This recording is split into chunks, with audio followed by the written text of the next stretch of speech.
오늘은 예수님께서 십자가의 고난을 당하시기 위하여 예루살렘으로 입성하는, 그래서 온 예루살렘에 있는 거민들, 또 유월절 지키러 오신 많은 순례객들이 예수님을 호산나 찬양하며 맞아들였던 날, 그래서 종려주일로 지키는 주일입니다. 오늘부터 십자가 부흥회가 시작이 되는 것입니다.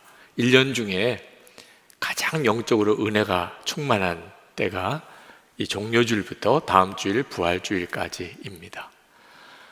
예수님은 고난을 당하시기 위하여 이제 예루살렘으로 들어가시는데, 참 아이러니하게도 메시아를 향한, 또 왕을 향한 것 같은 그런 엄청난 환호와 찬송을 받으셨습니다.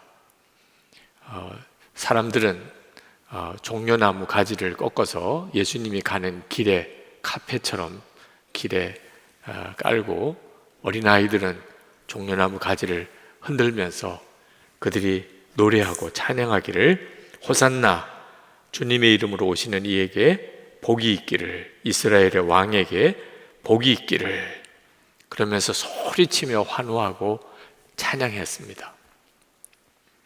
자, 그냥 글로만 읽으면 예수님의 제자들과 예수님을 사랑하는 그 몇 소수의 무리들이 예수님을 환영한 건지, 예루살렘에 있는 많은 거민들이 다 예수님을 그렇게 환호해서 맞아들인 건지, 성경을 읽어보면 명확하게 나옵니다. 12절에 보면 명절을 지키러 온 많은 무리가, 이렇게 표현을 했습니다. 그러니까 예수님을 개인적으로 잘 알지 못하는 사람들조차도 예수님을 그렇게 뜨겁게 메시아로, 왕으로 그렇게 맞아들였다는 뜻이고, 19절 마지막, 오늘 읽은 본문의 마지막 부분에 보면 예수님을 죽이려고 작정했던 바리새인들이, 야, 이제 다 끝났구나, 이거 완전히 우리 계획은 도무지 실현될 수가 없어, 그들이 말하기를 이제 다 틀렸소, 보시오, 온 세상이 그를 따라갔소, 이렇게 말을 했을 정도로 예루살렘 분위기는 거의 열광적이었습니다. 예수님을 죽이려 했던 바리새인들이 보기에는 그 사람들의 환호성과 찬송이 굉장히 불경스럽게 느껴졌던 모양입니다. 그건 메시아나 왕에게나 드려질 건데 예수님이 도대체 누구라고, 저 사람에게 어떻게 이렇게 할 수 있어? 그래서 바리새인들이 예수님에게 충고를 했을 정도입니다. 누가복음 19장에 보면 거기에 이렇게 말씀하는 부분이 나옵니다. 누가복음 19장 39절에 선생이여, 당신의 제자들을 책망하소서. 당신도 양식이 있으면 이러면 안 되잖아요. 이거는 메시아나 왕이 된 사람이나 받을 찬양인데 이거 좀 사람들을 자제시키고 그렇게 하지 말라고 하십시오, 이렇게까지 말을 했을 정도입니다. 그때 예수님께서 하셨던 대답이 유명한 대답입니다. 누가복음 19장 40절에 만일 이 사람들이 침묵하면 돌들이 소리를 지르리라. 이런 찬양은 반드시 드려져야 된다. 물론 예수님은 아셨어요. 그 사람들이 얼마 안 가면 예수님을 십자가에 못 박으라 할 그 사람들이라는 사실을. 그렇지만 마땅히 이런 찬양이 드려져야 된다, 그렇게 말씀을 하신 겁니다. 만약에 이 찬양이 없으면 하나님이 돌들을 통하여서라도 찬양을 받으실 거다. 그러니까 우리에게는 화인 거죠, 그런 찬양이 없다면. 저는 종려주일 말씀을 준비하면서 마음에 가장 와닿은 메시지가 찬양입니다. 예수님께서 이런 찬양은 반드시 드려져야 되고, 만약에 사람이 그런 찬양을 하지 않는다면 하나님이 돌들을 통하여도 그런 찬양을 받으실 거다. 그랬다면 반드시 우리 안에 이 예수님이 예루살렘 들어가실 때 받으셨던 그 환호성과 찬양이 있어야 한다는 뜻이잖아요. 저는 성격적으로 굉장히 차분하고 냉정한 형편이고 또 좀 내성적이라 표현이 잘 없는 사람입니다. 좋은 것도 싫은 것도. 특히 어릴 때부터 목사가 돼야 된다. 그래서 사실 사람들이 이렇게 주목과 관심을 받으며 그렇게 자랐기 때문에 더더구나 좋다, 싫다 그런 제 감정 표현을 하면 안 되는 줄로 생각하고 자랐어요. 그래서 뭐 좋은 표현으로 말하면 모범생이다, 차분하다, 또 조금 나쁜 표현으로 말하면 애 어른이다, 뭐 이런 표현을 듣고 자랐어요. 한마디로 말하면 별로 재미가 없는 사람이죠. 뭘 좋아하기도 하고 뭘 싫어하기도 해야 뭐가 이렇게 분위기가 만들어질 텐데 저에게는 그런 걸 극도로 누르고 살았습니다. 그래서 저는 예배도 사부 예배 같은 분위기가 안 어울려요. 2부 예배 분위기가 어울립니다. 일어나서 찬양하고 뭐 춤을 추며 찬양하고 손뼉 치며 찬양하고 너무너무 힘들어요. 그냥 가만히 앉아서 그냥 찬송하기도 하고 또 찬양대 찬양을 듣기도 하고 목사님의 설교를 듣기도 하고 기도도 그냥 조용히 기도하면 그러면 저의 분위기는 딱 맞습니다. 여러분 중에도 하나님께 예배드리지만 다양한 취향이 있으실 거예요. 뭐 일어나서 찬양하고 손뼉 치고 찬양하고 이런 게 다 귀찮은 분이 있으실 겁니다. 교회가 너무 좀 소란스러워. 그냥 좀 경건하게 차분하게 그렇게 좀 예배드리면 얼마나 좋아. 그런 분들이 분명히 있으실 거예요. 여러분, 이건 성격의 문제가 아닙니다. 만약에 손을 들고 찬양하고 또 일어나서 찬양하는 게 부담스러운 분, 실제로 정말 저는 그랬어요. 제가 처음 손을 들고 찬양하고 주일 예배 때, 부흥회 때나 뭐 이런 때는 벌써 그 전에 그랬지만 주일 예배 때 그런 분위기의 찬양은 한국 교회가 얼마 전부터 그런 분위기로 갔습니다. 제가 부산에서 처음 담임 목회를 할 때는 주일 예배 때는 박수치거나 손을 들거나 일어나서 찬양하는 것은 굉장히 이상한 사람들이 하는 것이었어요. 근데 제가 주일 예배 때 목사로서 예배를 인도하는데 제가 찬양 시간에 손을 들고 일어나서 찬양하는 그때 얼마나 교인들이 의식이 됐는지 지금도 그때 느낌이 생생합니다. 교인들이 나보고 미쳤다 하지 않을까? 아니 목사님 왜 오늘 갑자기 손을 들어? 왜 갑자기 목사님의 찬송 시간에 일어나? 그런 느낌을 가졌었어요.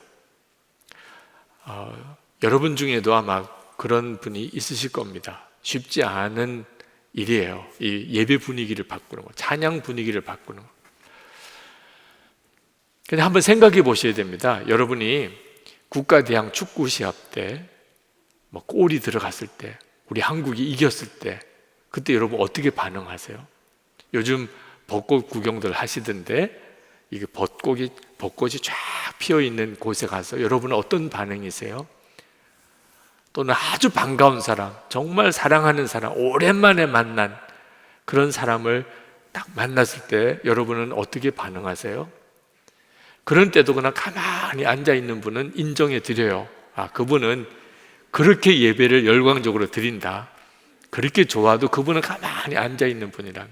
그런데 뭐 축구 시합할 때 골이 들어갔다거나 뭐 너무나 아름다운 자연을 보았을 때 감탄을 한다거나 반가운 사람을 오래간만에 만났을 때 막 달려가서 끌어안고 그러면 하나님께 예배 드리는 것은 왜 조용히만 드려야 돼요? 예수님이 함께 계시는 것을 전혀 바라보지 못하는 겁니다.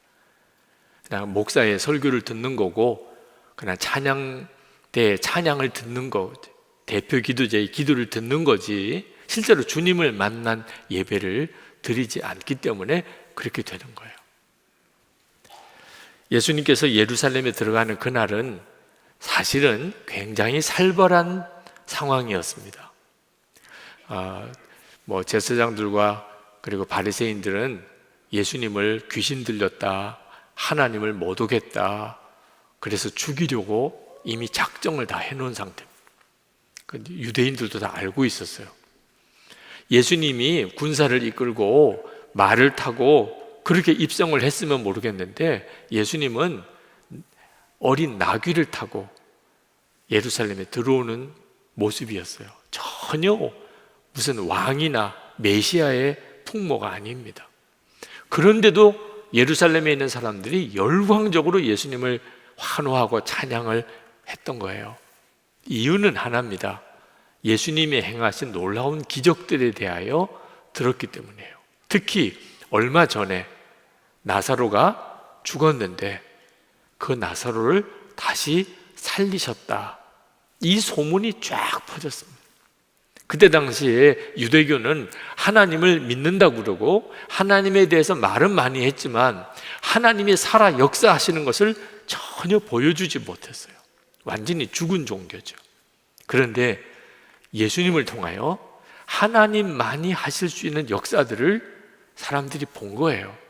그리고 사람들의 마음이 확 뒤집어진 겁니다.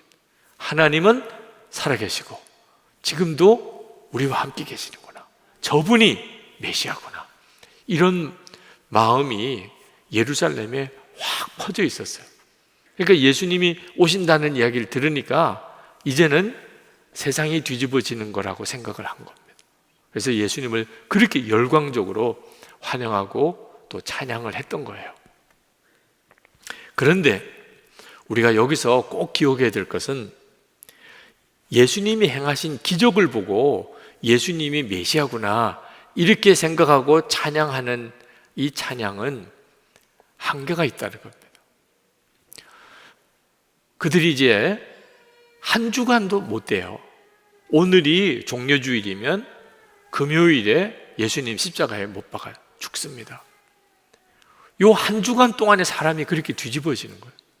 메시아라고 환호성을 지르고 찬양하고 그러던 그 사람들이 요 며칠 사이에 예수님 십자가에 못 박아라 이렇게 바뀌어버려요. 이유는 기적만 보고 예수님이 메시아라고 믿었던 것 때문입니다. 기적, 놀라운 일이 벌어지는 경우, 야, 하나님은 살아계신가 봐, 야, 예수 믿으면 이런 엄청난 축복과 기적이 일어나네, 이렇게 예수를 믿지 말라는 거예요. 예수님은 당신의 기적을 보고 자기에게 열광하는 것을 굉장히 조심하셨어요. 왜냐하면 그들이 곧 얼마 안 가면 예수님을 십자가에 못 박으라고 할 사람들이 될 걸 아셨기 때문에 예수님의 십자가의 고난 앞에서 믿음이 흔들려 버리고, 그리고 예수님에 대하여 오히려 원망하고 예수님을 오히려 저주하고 그런 사람들이 많습니다. 그러므로 우리가 십자가의 영광을 보는 눈이 뜨여야 진짜 하나님이 받으시는 예배자가 됩니다. 보통 이제 목사님의 설교로 유명한 교회, 그런 교회에 가보면 예배 분위기가 조용해요. 말씀을 듣는 그런 분위기. 찬송도 찬송가나 또는 성가곡 수준의 그런 찬송을 보통 택합니다. 예배가 질서가 있고 깔끔하죠. 사람들은 아주 경건하게 예배를 드립니다. 그런데 성령의 역사가 강하게 나타나는 교회 가보면 완전히 분위기가 달라요. 거기는 찬송을 불러도 박수를 치고 그리고 일어나서 손을 들고 그렇게 찬양을 합니다. 제가 미국의 어느 성령 역사가 강한 교회에 예배를 드리러 갔더니 예배 시간에 깃발 들고 막 춤추고 돌아다니는 사람들도 있더라고요. 참 적응이 잘 안 되더라고요. 기도를 해도 막 뜨거운 통성 기도를 하게 됩니다. 성령의 역사가 실제로 체험되면 그러면 예배 분위기, 찬송이 완전히 달라져요. 그런데 그런 형태처럼만 하나님께 예배하려고 찬송하려고 하면 예배가 금방 다 영적으로 뒤집어져 버려요. 한동안에는 눈물 콧물 흘리면서 기도하고 뜨겁게 찬양하던 사람이 또 어느 날에는 전혀 은혜도 안 된다, 예배드릴 기분도 아니다, 그리고 완전히 가라앉아 버립니다. 예배를 완전히 기분으로, 감정으로만 드리는 거죠. 심지어는 하나님을 원망하고 저주하기까지 하는 사람들도 나옵니다. 은혜 받았던 사람이. 이유는 어떤 기적이나 성령의 특별한 역사에 반응하면서 하나님께만 예배할 줄 아는 사람. 예수님께서 이제 오늘 23절 말씀에 보면 인자가 영광을 받을 때가 왔도다, 그런 말씀을 하시는데, 그 인자가 영광을 받을 때가 바로 그 예수님이 예루살렘에 들어가시는 바로 그때. 그게 무슨 때냐면 십자가에 못 박혀 죽을 때를 말합니다. 근데 예수님은 십자가에 못 박혀 죽는 것을 영광을 받을 때가 왔다고 말씀하고 계세요. 여러분, 우리도 하나님 앞에 진짜 예배의 은혜를 누리려면 십자가의 영광을 보는 눈이 열려야 됩니다. 기적에서만 반응하지 말고 십자가를 바라보는 눈이 열려야 돼요. 십자가의 영광을 본다는 거죠. 여러분, 우리가 예수를 믿으면 우리는 반드시 십자가의 영광을 보는 때가 옵니다. 모든 사람이다. 지금 여러분 중에는 십자가의 영광이 뭔지 잘 모르는 분들도 그저 기적이면 좋겠다, 문제가 해결되면 좋겠다, 성령의 어떤 강한 체험이 좀 있으면 좋겠다, 그런 역사가 일어나면 예배 분위기 확 달라집니다. 그러나 그런 사람들은 그런 역사가 나타나지 않을 때는 영적으로 확 꼬꾸라져 버리는 거예요. 근데 십자가의 영광을 보는 눈이 뜨이면, 그러면 고난이 닥치고 어려운 일이 닥쳐도 예배는 계속 뜨겁습니다. 언제 그런 십자가의 영광을 보는 눈이 열리느냐 하면 죽고 난 다음에 천국 갈 때입니다. 자, 죽고 난 다음에 이제 천국으로 가는 길에 여러분, 돈 걱정할 사람 있겠어요? 몸이 아파서 걱정할 사람 있겠어요? 무슨 자녀들 입시 문제 때문에 고민할 사람 있겠어요? 외모 때문에 무슨 속상한 사람 있겠어요? 지금 죽고 천국 가는 길인데, 그 죽고 난 다음에 천국 가는 길에 여러분이 뭘 붙잡겠어요? 십자가죠. 왜 대부분의 사람들은 지옥에 가는데 나는 천국 가는 길에 들어섰을까? 십자가 때문에, 예수님의 십자가, 그 보혈의 은혜로 내가 천국에 가는구나. 여러분, 그때 여러분은 어떻게 찬양하시겠어요? 팔짱 끼고 조용히 앉아서 묵상하듯이 이런 찬양을 드릴 수 없어요. 여러분이 죽고 천국으로 가네, 그때는 영적인 눈이 완전히 열려서 다 보입니다. 나는 어떻게 천국 가는 길에 들어섰을까? 오직 예수님의 은혜구나. 이건 견딜 수가 없죠. 정말 소리 질러 환호하고 그리고 찬양하게 되겠죠. 그 찬양이 여러분의 심령 속에 있어요. 그게 바로 영으로 찬양하는, 내 영이 주를 찬양합니다. 여러분의 영혼은 그 찬양을 가지고 있어요.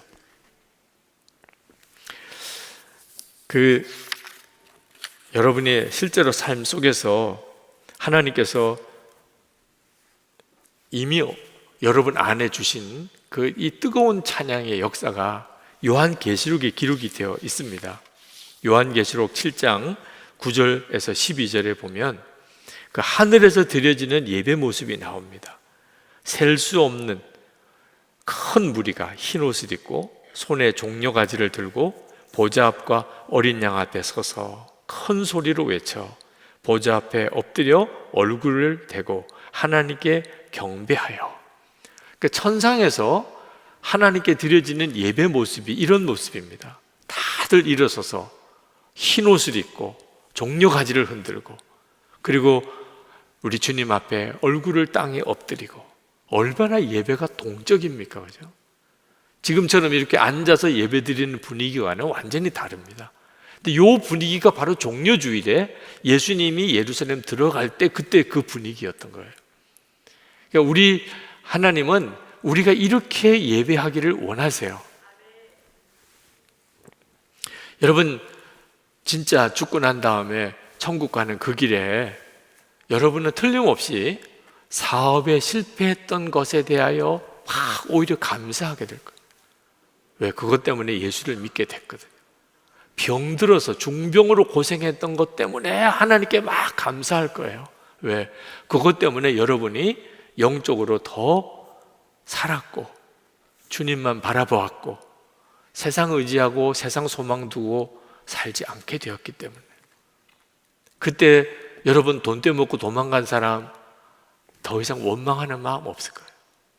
차라리 그 사람 어디서든지 예수 믿고 그도 천국에 와서 만났으면, 그런 마음이 막 일어나게 될 거예요.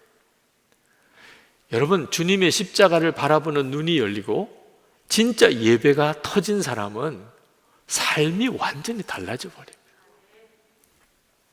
암에 걸린 것도 감사하다, 그런 책을 쓴 암 전문의 이희대 박사님, 그분은 30년 동안 암 환자들을 치료하신 분인데 본인도 암 4기가 돼서 10번이나 암이 재발되는 그런 어려움을 겪으신 분, 이분이 암 환자들을 위하여 참 엄청난 그런 지혜로운 권면을 하시는 분이에요.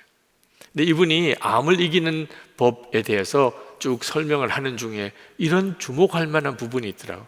살아있는 예배를 드려보십시오. 하나님께 정말 뜨거운 감사로, 정말 주님을 바라보는 눈이 열려 그렇게 뜨겁게 간절하게 열정적으로 예배를 한번 드려보시라. 그게 암을 이기는 방법이라는 거예요. 암 4기를 이기고 생명 5기의 삶을 사는 비밀이라. 여러분, 암 4기인 사람이 어떻게 하나님을 그렇게 뜨겁게 열정적으로 예배할 수 있을까요? 딱 한 경우예요. 진짜 천국길에서 바라보는 십자가를 보는 눈이 뜨인 사람. 그러면 암 4기인 사람도 그런 열정적인 뜨거운 감사의 예배를 드릴 수 있고, 그런 예배가 내 속에서 나오면 그러면 내 암 4기도 생명의 5기로 바뀌어버려요. 이게 하나님의 놀라운 계획이에요.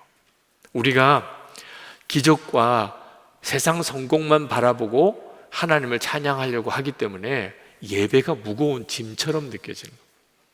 혹시 여러분 중에 예배 드리는 것이 부담스럽고 무거운 짐이라고 느껴지는 분은 이유가 그것 때문입니다. 근데 십자가의 영광을 보는 눈이 열리고 예배 드리는 사람은 예배가 여러분의 삶 전체를 살려내는 힘을 공급해 줍니다. 예배 때 주님을 만나고 예배 때 은혜 받고 예배 때 새로운 사람이 돼요. 인생이 달라져 버립니다.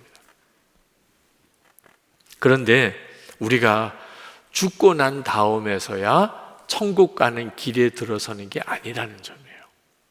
우리가 예수를 믿으면 누구나 다 그때부터 천국 가는 길에 들어서게 됩니다. 시편 84편 5절에서 7절에 이렇게 말씀합니다. 주께 힘을 얻고 그 마음에 시온의 대로가 있는 자는 복이 있나이다. 그들이 눈물 골짜기로 지나갈 때 그곳에 많은 샘이 있을 것이며 이른 비가 복을 채워주나이다. 그들은 힘을 얻고 더 얻어 나아가 시온에서 하나님 앞에 각기 나타나리이다. 여러분, 우리가 예수를 믿으면 우리 마음 안에 길이 생깁니다. 그래서 완전히 길이 바뀐 인생을 살게 돼요. 그러니까 예수 믿기 전에는 아무리 성공적인 삶을 산 것 같고 세상에서 아무리 많은 소유를 가져도 그는 멸망의 지옥길을 가고 있는 사람입니다. 지금 뭐 재밌는 것도 많고 누리는 것도 많아 보여도 마지막에 가보면 지옥인 거예요. 그 얼마나 비참합니까? 근데 우리가 예수를 믿는 순간에 우리가 길이 완전히 바뀌어 버려요. 아무리 힘들고 어려운 일이 많은 것 같아도 우리는 천국으로 가는 길에 들어서 있는 거예요. 우리 마음속에 시온의 대로가 있는 거예요. 그래서 오늘 이렇게 주일에 예배를 드리러 온 거예요. 여러분 안에는 주님이 이끄시는 길이 있고 지금 그 길을 걷고 있는 거예요. 여러분, 지난 주간에 정말 힘들게 살았던 사람, 너무 몸이 아팠던 사람, 돈 문제 때문에 너무 시달림을 당했던 사람, 지난 주간에 사람 때문에 너무 속상했던 사람, 힘들고 어려웠던 한 주간을 보낸 것 같아도 여러분이 예수님을 정말 믿은 사람이라면 지난 한 주간은 천국 가는 길을 걸은 사람입니다. 천국 가는 길을 걸은 거예요. 이게 얼마나 놀랍습니까? 우리 아내는 천국 가는 길을 걸으면서 그때 하나님께 막 찬양할 수 있는 그 찬양이 우리 속에 있어요. 우리에게는 영이 살아있기 때문에. 그 영적인 눈만 뜨이면 사람은 완전히 달라져요. 그래서 예수를 믿은 성도는 장례식에 가서도 곡을 하지 않고 찬송을 부르는 거예요. 장례식에 찬송을 틀어놓고 장례식 때 예배를 드리면서 세상 사랑하는 가족이 죽었는데 그 앞에서 하나님을 찬송하는 거예요. 빌립보 감옥에 갇혔던 사도 바울과 실라가 예수님 전한다고, 부활의 주님을 전한다고 매맞고 지하 감옥에 갇히고 발에는 착고가 차이고, 그리고 밤 한밤중 그들은 속에서부터 찬양이 터져 나왔어요. 고난 중에도 찬양한 게 아닙니다. 고난을 당한 게 더 기뻤다는 거예요. 잘 먹고 잘 입고 잘 사는 게 기쁜 게 아니고 예수님 때문에 고난을 당한 게 너무 기뻤다. 그래서 한밤중에 그 감옥에서 찬송한 거예요. 그리고 감옥에 지진이 일어나고 옥문이 활짝 다 열려요. 이게 바로 십자가의 영광을 바라보는 눈이 뜨인 성도의 찬양의 삶입니다. 이것이 오늘 하나님은 우리에게 주시고 싶어 하신 거예요. 여러분, 이렇게 하나님을 고난 중에도 뜨겁게 찬양하고 지금 이 시간에도 춤을 추며 찬양하고 기뻐하며 소리 지르고, 여러분 그렇게 예배할 그런 기분이십니까? 여러분 중에는 그게 아직도 마음에 선뜻 그렇게 내키지 않으시는 분이 있으실 거예요. 전 충분히 이해합니다. 제가 그랬었기 때문에. 근데 여러분, 꼭 여러분에게 부탁드리고 싶어요. 지금은 그런 기분이 잘 아니고 어색하고 춤을 추고 찬양하고 손을 들고 찬양하고 일어나서 찬양하는 게 좀 힘들다고 느껴지는 분들도 주님을 바라보는 눈, 십자가의 예수님을 바라보는 눈을 계속 뜨시기 바랍니다.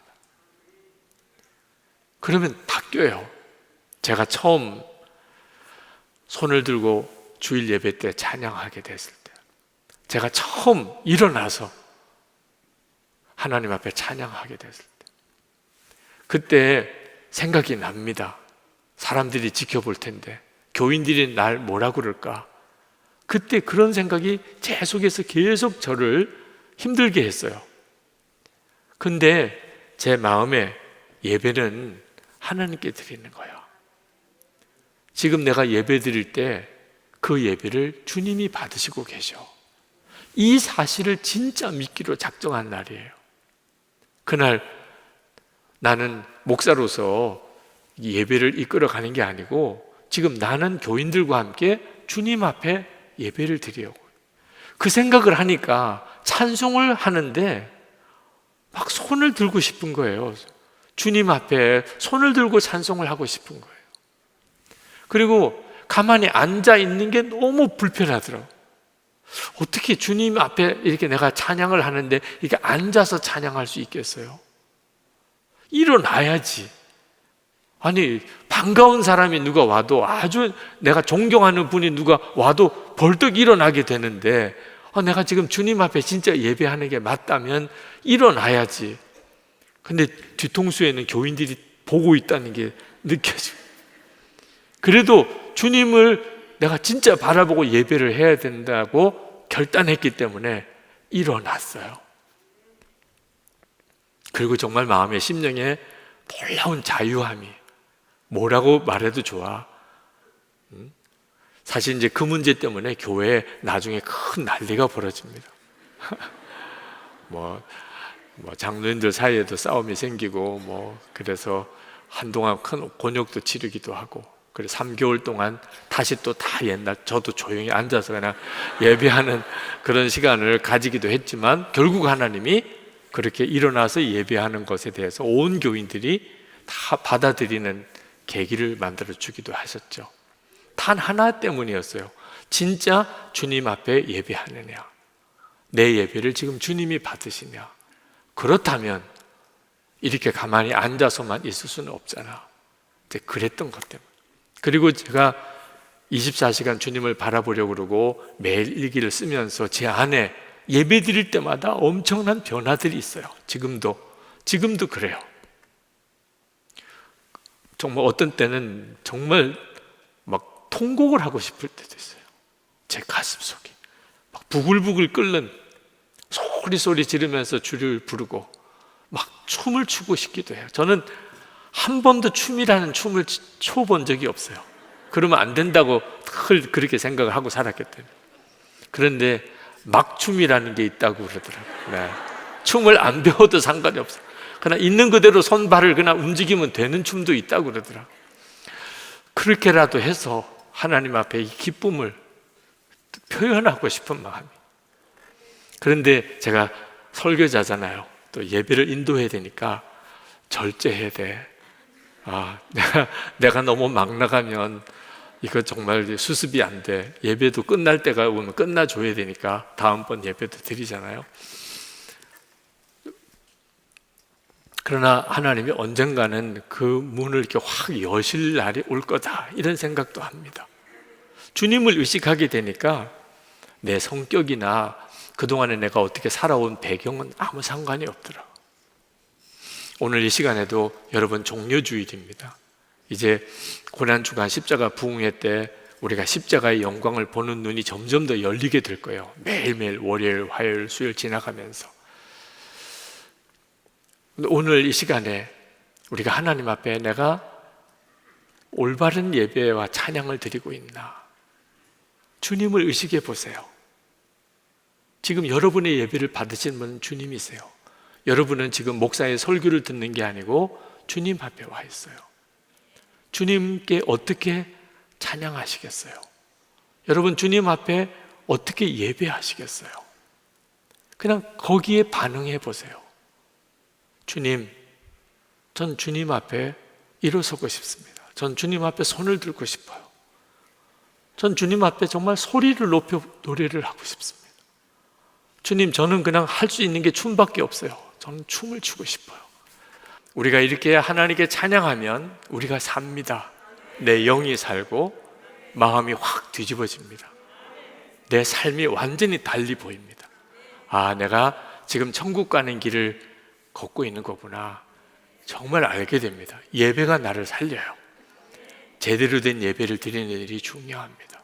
그리고 또 하나, 예배 시간에만 예배가 아닙니다.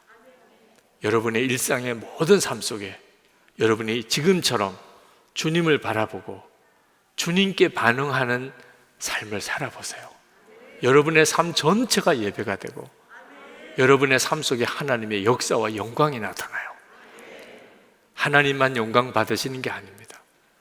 우리의 삶을 살리는 역사예요. 이 시간에 우리 기도할 때, 하나님, 제가 주를 바라보는 눈이 열리고 그렇게 예배하고 내 삶 전체가 예배가 되기 원합니다. 하나님께 소리치고 그렇게 뜨겁게 찬양하는 그 찬양을 주님께 드리게 해 주옵소서.